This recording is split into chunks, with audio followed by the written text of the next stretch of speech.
मारे जा रहे हैं। आज कल की वीडियो है, 3 गैर मुस्लिम लड़कों ने मिल करके कॉलेज से बच्ची को बुलाया और उसको मार करके स्कॉर्पियो में ले गया। 3 दिन रेप किया और रेप करने के बाद उसके जिस्म को सरेआम ले आकर के फेंक दिया। आए दिन ये खबरें आ रही है।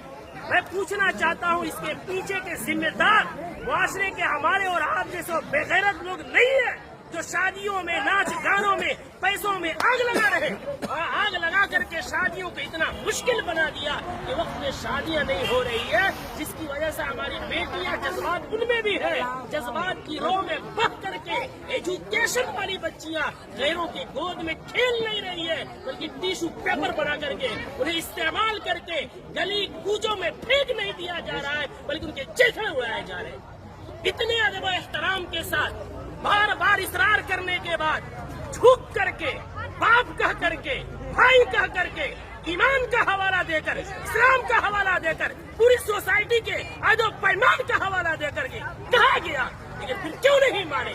जुर्रत की बात है, हिम्मत की बात है। आखिर वो हिम्मत आई कहाँ से कि पूरा मुआशरा बाइकाट कर रहा है? आप नाच ला रहे हैं, चौक पे नचा रहे हैं, पूरा बस्ती इस गुनाह से बचना चाहता है। खुदा का खौफ खाए हम लोग, कल क़यामत में क्या मुंह दिखाएंगे? पूरे गांव में नचाते हुए लेकर आते हैं, मस्जिद के सामने से लेकर आते हैं, पूरे गांव में। ये क्या है? इसको जिद नहीं कहते हैं तो और क्या कहते हैं? इसको हकधर्मी नहीं कहते हैं तो क्या कहते हैं?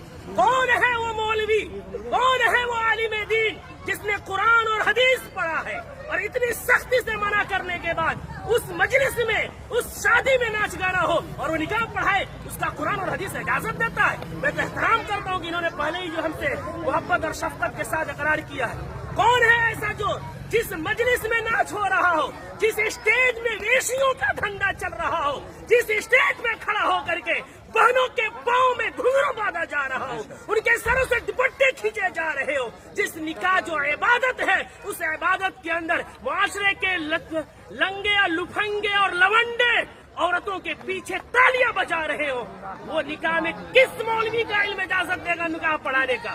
कौन सी कुरान इजाजत देगी? कौन सी हदीस इजाजत देगी? यहाँ सब कलिमा पढ़ने वाले हैं। हम मरेंगे, रब के सामने हाजिर होंगे। दुनिया की बात छोड़े, हमें ये खौफ क्यों नहीं आता कि निकाह एक इबादत है, नमाज भी इबादत है। नमाज में अगर कोई गाना बजाए, नमाज का मजाक है। निकाह में कोई गाना बजाए, वो निकाह का मजाक नहीं तो क्या है? जो मौलवी कुरान की आयत पढ़ेंगे उनका मजाक नहीं तो क्या है? हदीस पढ़ेंगे, उनको पैरों की ठोकरों में रखना नहीं है तो क्या है?